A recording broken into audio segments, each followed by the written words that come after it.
Hi friends, welcome to my channel. ఎలా ఉన్నారు? అందరూ బాగున్నారండి? నేను కూడా చాలా బాగున్నానండి. కొద్దిగా డిఫరెంట్గా బగారా రైస్ లాగా టమాటా రైస్ని ఎలా చేసుకోవాలో చూద్దామండి. టేస్ట్ అయితే చాలా బాగుంటుంది. ఒకసారి మీరు వీడియో మొత్తం కూడా చూసేయండి.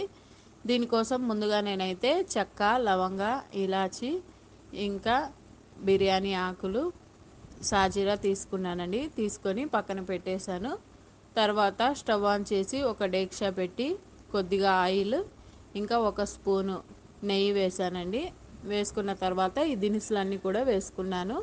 వేసుకొని ఒక 2 నిమిషాలు ఇలా ఫ్రై చేసుకున్న తర్వాత పచ్చిమిర్చి ఇంకా ఉల్లిపాయ ముక్కల్ని కూడా వేస్తున్నానండి. వేసుకొని ఇవి ఫ్రై చేసుకుందాము. ఇవి కొద్దిగా ఫ్రై అయిన తర్వాత కొత్తిమీర వేస్తున్నాను. ఇలా కలుపుకుంటూ మొత్తం ఫ్రై చేసుకోవాలండి.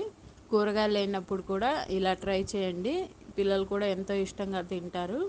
టమాటాలు తినని వాళ్ళు కూడా ఎంతో ఇష్టంగా తింటారండి. ఈ రైస్ చాలా బాగుంటుంది టేస్ట్.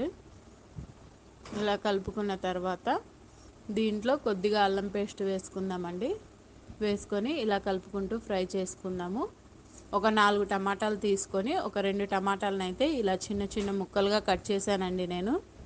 కట్ చేసుకొని ఈ టమాటా ముక్కల్ని వేసుకుందాం. ఇప్పుడు వేసుకొని ఒక 5 నిమిషాలు ఇలా కలుపుకుంటూ ఉడికించుకుందామండి.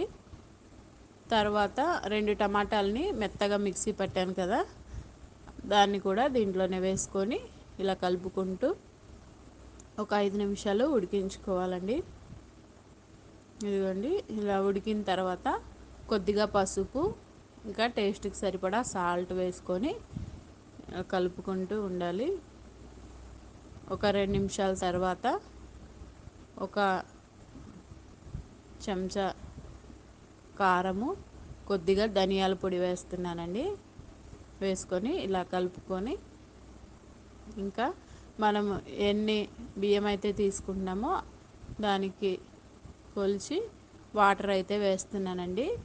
ఇదిగోండి, బియ్యం అయితే ముందు కడిగి నానబెట్టి పక్కన పెట్టేశానమాట.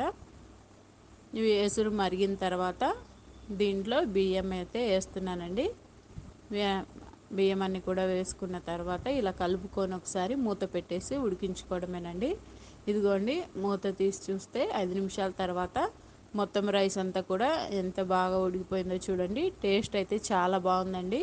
మీరు టమాటా రైస్ని ఎలా చేస్తారో కామెంట్ చేయండి. మా వీడియో మీకు నచ్చినట్లయితే ప్లీజ్ మా ఛానల్ ఒక లైక్ చేసి సబ్స్క్రైబ్ చేసుకోండి. Thank you.